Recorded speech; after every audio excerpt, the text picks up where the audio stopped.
urashika mu kintu Imana ikakigukorera ugashima Imana ugatazira ugahimbaza ugashinga intare ariko ejo bahura n'ikibazo ukibagira ya Mana yakora ca kindi ukibagira ko ikihari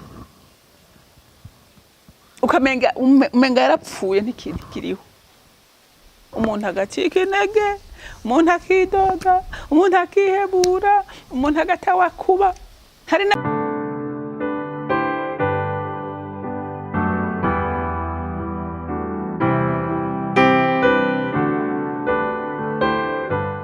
bakunzi bahori Kanani TV ni umunezero kandi gusubira guhura namwe ngo tuganire ijambo ry'Imana ariko imbere ko dutangura kuganira reka tubanze dusenge.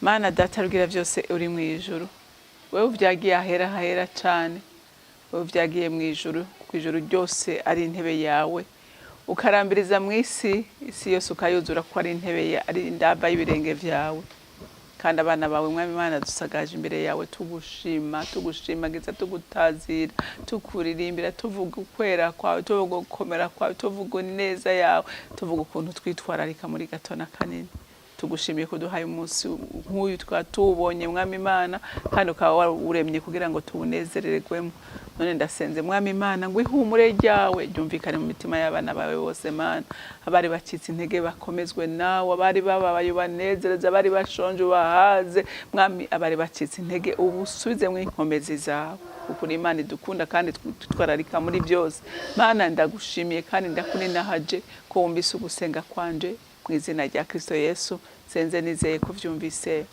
amen. Rero ijambo Imana impaye kuganira namwe uyu munsi ni ijambo rivuga ngo humura dufise Imana itabura Ukw'ibigenza. Haleluya. Dufise Imana umva ifise inzira ibihumbi n'ibihumbagiza byo kuza gutabara abantu bayo. Uyu munsi ushobora kuba ucitse ivutu uyu munsi ushobora kuba wihebye ushobora kuba wihebuye uvuga ngo mbega Mana ndabigenza gute Mana wampevye Mana uri hehe birashoboka kandi ukabona nta nzira ariko kimwe no kubarira guma imbere yayo. Haleluya. Guma imbere yayo ntuve imbere yayo umufukamye guma yinginga guma yihamagara uyinzere. Haleluya. Ntiburi kubigenza. Reka dusome ijambo ry'Imana mu Kuvayo igice n'ici 17 tusome kuva ku murongo wa 4 dushikane ku murongo wa 6. Maze Mose atakambira Uhoraho ati mbega aba bantu ndabagire nte ko basigaje gatoyi bakantera amabuye. Uhoraho abarira Mose ati cya imbere y'abantu ujane bamwe mu bakuru b'Abisirayeli witwaze na ya nkoni wakubitishije gwa ruzi ugende. Eheraba nanje ndahagarara imbere yawe hariya gitandara cy'Horebu nawe uheze uje gukubita ico gitandara amazi aca yisuka avuye muri ico gitandara abantu banywe. Nuko Mose abikora cyo imbere y'abakuru b'Abisirayeli. Amen. Mose ahantu yarashitse ahantu hagoye cyane bijya gutwara abantu b'Imana ntivyoroshe kuba umurongozi ntivyoroshe ingorane yose ibaye baraba umurongozi kugira tore inyishu y'ikibazo cyari cyo cyose. Ngaha aye bari bashitse ahantu mu bugaragwa barabura amazi baranyotegwa baramererwa nabi baravuga batangura kutuka Mose. Mose tubarira ingene wewe watubwiye ko duswaye mu gihugu gitembamwe amata n'ubuki none raba iyi nyota dufise raba abana bacu bagira badupfire ko bitungwa bigira bidupfire ko turabuze pfo na ruguru watuzaniye iki? Ati muri Egypte ni hari imbazo kuduhambamo kubera iki utuzanye kugwa muri ubu bugaragwa. Urumva bana bari barusha ibitungwa byari birushe abantu bari bamerewe nabi. Mose aravuga ati Mana ati ndabigenze gute? Ati heraba abantu bagira bantera amabuye. Haleluya. Imana yacu ntibiri Ukw'ibigenza. Muntu w'Imana we urushe, umuntu w'Imana we uremerewe, umuntu w'Imana we wihebuye, wewe mutima wawe uvyimbye ubuze inzira yo gucamwo. Haleluya. Reka guhungira ahandi, hungira ku Mana. Mose nta handi yahungiye ku Mana aja kuyibaza ati ngiri iki, ndabigenze gute situation sishobora kuyijera, mbwira ingene ndabigenza. Haleluya, haleluya. Imana yamubwira ati Mose ati humura, tifata ya nkoni nyene, tugende utore abakuru babashinga ntabe b'Abanyisirayeli, ugende mujane. Ati hama ugende kuri kijya gitandara kiriho rebo, ati ugende ugikubiteko, ati amazi aragira iki, amazi araboneka. Haleluya. Bantu b'Imana, Imana ikura amazi mwibuye, yonanirwa gutora ikibazo cawe ufise, yonanirwa kugutabara.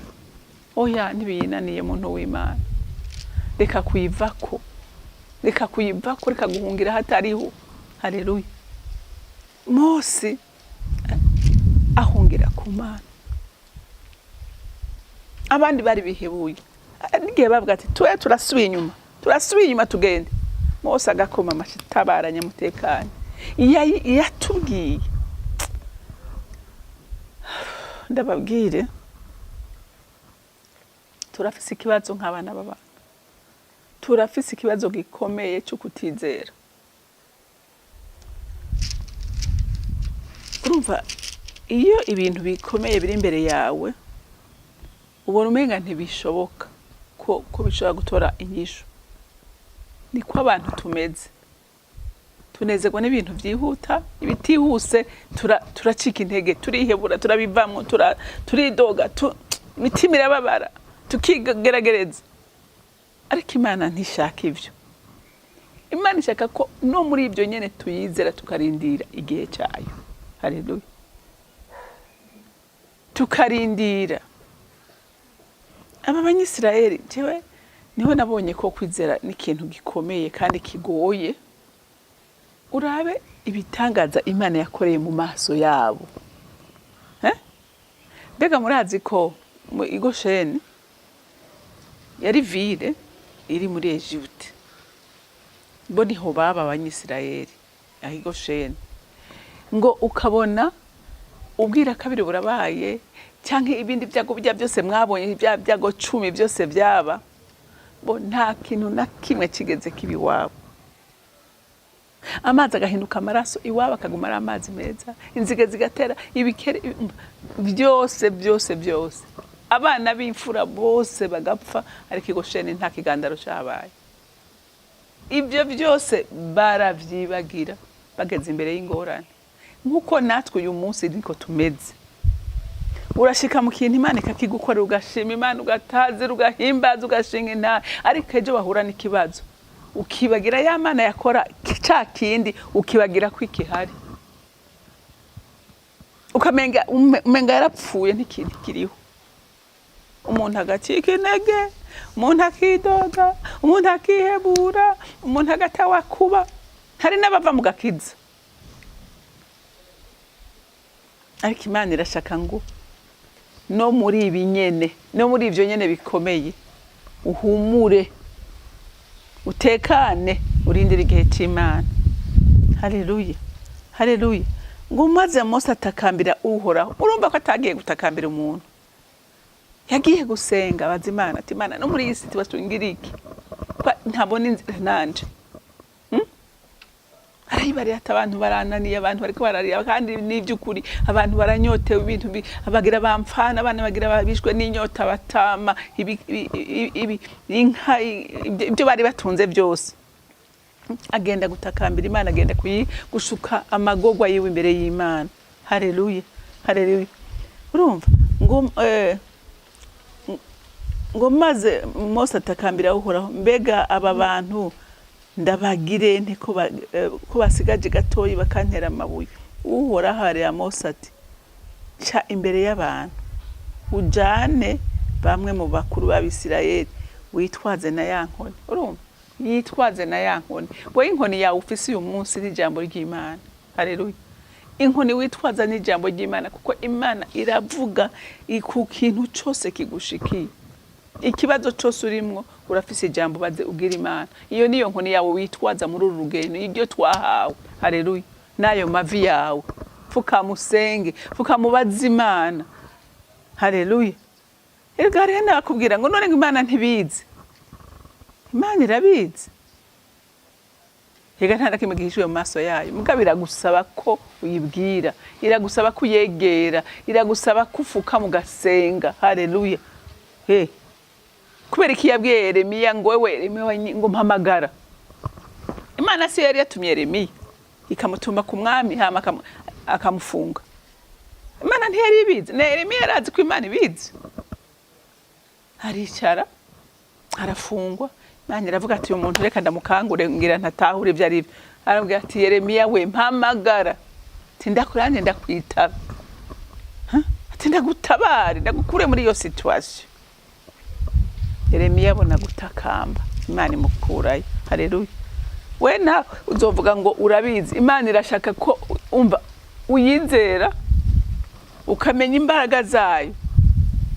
Imana nivyo ikeneye. Irakeneye kugiranira imigenderanire myiza nayo. Kikugoye ukayibwira. Haleluya. Ko ni jambo ry'Imana iravuga ngo abababaye nibasenge. Haleluya. Abanezerewe nabo bagira kibaririmbe batazire bashima Imana. Amen. Unezere gushima Imana bagutinda gushimira kumaya kanya keza kunezerwa kugutwenga ubwo bishimira Imana. Ntuce wigira igitangaza oya ibihe bikurana n'ibindi. Uyu munsi ushobora kuba uri mu bihe byo gutwenga mugaje ukagira ibihe by'ukurira. Ibyo bidukuranwa ko twese. Haleluya. Rero umuhinga n'umenya kubyifatamwo neza, akamenya uwamuhaye ko kanya ko gutwenga akamushima, akamenya n'ivyo bihe by'umubabara, akamenya waje kubibwira ku ufise inyishu mu kiganza ciwe. Haleluya. Haleluya. Mose ahungira hehe? Ahungira imbere y'Imana. Imana imutorera iki? Imutorera solution. Haleluya. Ngo genda hariya ngo heraba ngo nanye ndahagarara imbere yawe hariya ku gitandara cihoreba. Nawe uheze uje gukubita ico gitandara. Amazi aca yisuka avuye muri ico abantu banywa. Imana imutorera solution. None Mose yarirana nabo byari kugenda gute? Mose yataja gusenga yari kwiyumvira ko ico gitandara covamwe amazi. Ntavyo yari kumenya. Rero nawe hari amabanga uzomenya kwera wasenze. Hari ivyo Imana izoguhishurira kwera wayigiye imbere. Ikubwira ingene uva muri iyo situation urimo. Ikubwira ingene usenga. Inaguhe n'ijambo ry'ihumure. Ariko urazi kuba utagira utumva ico Imana ivuga ku byawe. Ataturindiriye. Ariko arahiriwe urindiriye ivyo Imana yavuze kuko izobishitse. Rero Imana yo mwijuru ibampera umugisha. Mana y'imbabazi n'urukundo. Ushimagizwe kandi wubahwe kuko uri Imana itabura inzira. Uri Imana idukunda. Uri Imana itifuza ko turuha kandi itifuza ko tubabara. Ariko urashaka ko tugira imigenderanire myiza nawe. Reka rero Mwami Imana imitima y'abana bawe ikanguke irondere mu nyonga hawe. Kuko mu nyonga hawe byose turabihasanga. Ushimwe kandi wubahwe muri byose na hose mu izina rya Kristo Yesu. Senze nizeye ko byumvise. Amen. Amen. Mwarahezagiwe mugira umunsi mwiza.